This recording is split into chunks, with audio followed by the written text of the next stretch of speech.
கடைசி நேரத்துல ரோபோ சங்கர் வெளியிட்ட அந்த வீடியோ எல்லாரையுமே மிகப்பெரிய வேதனை அடைய வச்சிருக்கங்க. நான் ரோபோ சங்கர் பேசுகிறேன்.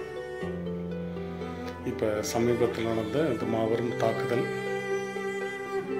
இந்தியாவோட எல்லாருடைய மனசையுமே அப்படி உருக்குலைய வச்சிருச்சு.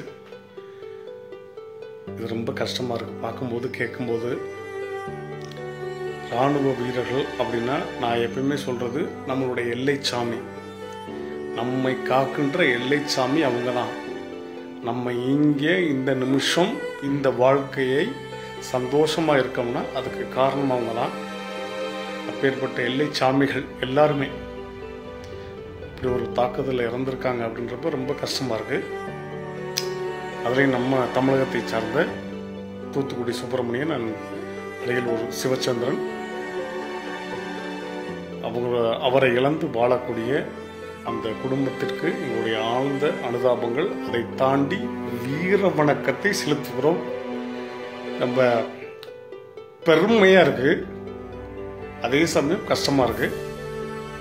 பட் இனிமேலும் தமிழக இராணுவ வீரர்கள் எந்த இடத்துலையும் அந்த மாதிரியான ஒரு அசம்பாவிதம் நடக்கவே கூட. தமிழகம் மட்டுமல்ல, இந்தியாவில் எந்த இராணுவ வீரனும் இனி அந்த மாதிரி ஒரு அசம்பாவிதமே நடக்கவே கூடாது. அதுக்கு நாங்கள் கடவுளை பிரார்த்திச்சுக்கிறோம். அது ஹிந்துவாக இருக்கட்டும், முஸ்லீமாக இருக்கட்டும், கிறிஸ்டினாக இருக்கட்டும், எல்லாருமே ஒன்று சேர்ந்து பிரார்த்திக்கிறோம். ஏன்னா நீங்கள் தான் எங்களுக்கு கடவுள், எங்களை காக்கிற எல்லை சாமி நீங்கள் தான். ஸோ இந்த மாதிரியான ஒரு விஷயத்தை பார்க்கும்போது ரொம்ப கஷ்டமாயிருச்சு.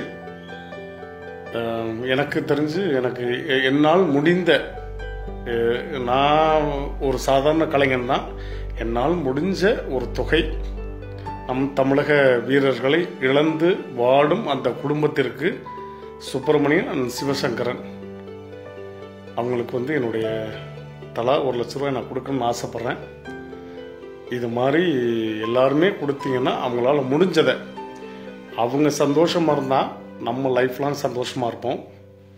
அது என்னால் முடிஞ்சது நான் கொடுக்கணும்னு ஆசைப்பட்றேன்.